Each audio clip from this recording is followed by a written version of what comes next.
ഇതെൻ്റെ വീടിൻ്റെ ഫ്രണ്ടിൽ കാണുന്ന ഒരു പ്ലാവാണ് കേട്ടോ. 3 ചക്ക ഉണ്ടായിരുന്നു. ആദ്യമായിട്ട് കാക്കുന്നതാണ് കേട്ടോ. നമ്മുടെ ഒരു നാളികേരത്തിൻ്റെ പരിവൊക്കെ ഉണ്ടായിരുന്നുള്ളൂ. ഈവനിങ് സമയത്ത് എന്ത് ഞാൻ ഉണ്ടാക്കും എന്ന് ആലോചിച്ചുകൊണ്ടിരിക്കുന്ന സമയത്താണ് സത്യം പറഞ്ഞാൽ ഈ ചക്ക എൻ്റെ കണ്ണിൽ പെട്ടത് കേട്ടോ. അതിന് മുമ്പ് അമ്മ ആദ്യമായിട്ട് ഉണ്ടായപ്പോൾ അമ്മനെ കൂടെ കാണിച്ചിട്ടുണ്ടായിരുന്നു.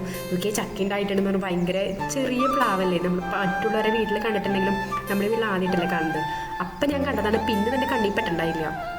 പിന്നെ അങ്ങനെ ഞങ്ങൾ ഇരിക്കുമ്പോൾ ഞാൻ കൂടെ പറഞ്ഞാൽ നമുക്ക് ഈവനിങ് ചക്ക പുഴുക്ക എന്തെങ്കിലും ഉണ്ടാക്കാൻ വേണ്ടിയിട്ട് ഞങ്ങൾ അവനെ പറിച്ചു നോക്കി. ഒട്ടും എക്സ്പെക്റ്റേഷൻ ഒന്നും ഉണ്ടായില്ല കേട്ടോ. ഉള്ളിൽ എന്തെങ്കിലും കാണുമെന്ന് പോലും ഒരു ധാരണ ഉണ്ടായിരുന്നില്ല. അങ്ങനെ ഞങ്ങൾ ചക്ക വെട്ടി നോക്കി കേട്ടോ. എൻ്റെ പൊന്നോ ഒന്നും പറയണ്ട, ശരിക്കും ഉപ്പേരി വെക്കേണ്ട പരുവത്തിലായിരുന്നു കേട്ടോ. ആ ചക്ക ഉപ്പേരി നമ്മൾ പുഴുക്കൊക്കെ ഉണ്ടാക്കണം ആ കറക്റ്റ് പരുവത്തിലായിരുന്നു ആ ചക്കാട്ട. ഒരു 3-4 ദിവസം കൂടി കയറി കഴിഞ്ഞ് കഴിഞ്ഞാൽ പുളി പിടിച്ചേനായിരുന്നു കേട്ടോ. അങ്ങനെ എനിക്കത് ഭയങ്കര ഇഷ്ടപ്പെട്ടു. ഞാൻ ചോളയൊക്കെ വെറുതെ പറിച്ച് തിന്നു കേട്ടോ. അങ്ങനെ ഞങ്ങൾ ഉപ്പേരി ഉണ്ടാക്കി. നല്ല ടേസ്റ്റ് ഉണ്ടായിരുന്നു കേട്ടോ.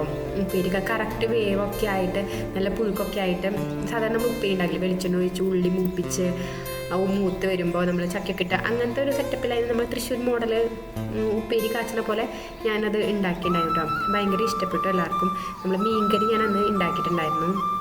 മീൻ കറിയും കൂട്ടി കഴിച്ചു. പിന്നെ അതുപോലെ കുറച്ച് ചിക്കൻ്റെ ഗ്രേവിയൊക്കെ ഉണ്ടായിരുന്നു. അപ്പോൾ അത് എൻ്റെ മോള് ചിക്കൻ്റെ ഗ്രേവി കൂട്ടിയിട്ടാണ് കഴിച്ചത്. എല്ലാവർക്കും ഭയങ്കര ഇഷ്ടപ്പെട്ടു കേട്ടോ. അപ്പോൾ നിങ്ങൾക്ക് ഈ വീഡിയോ ഇഷ്ടപ്പെട്ടാണെങ്കിൽ ലൈക്ക് ചെയ്യുക, ഷെയർ ചെയ്യുക, സബ്സ്ക്രൈബ് ചെയ്യുക. അത്രയ്ക്കുള്ളൂ കേട്ടോ. Thank you, by.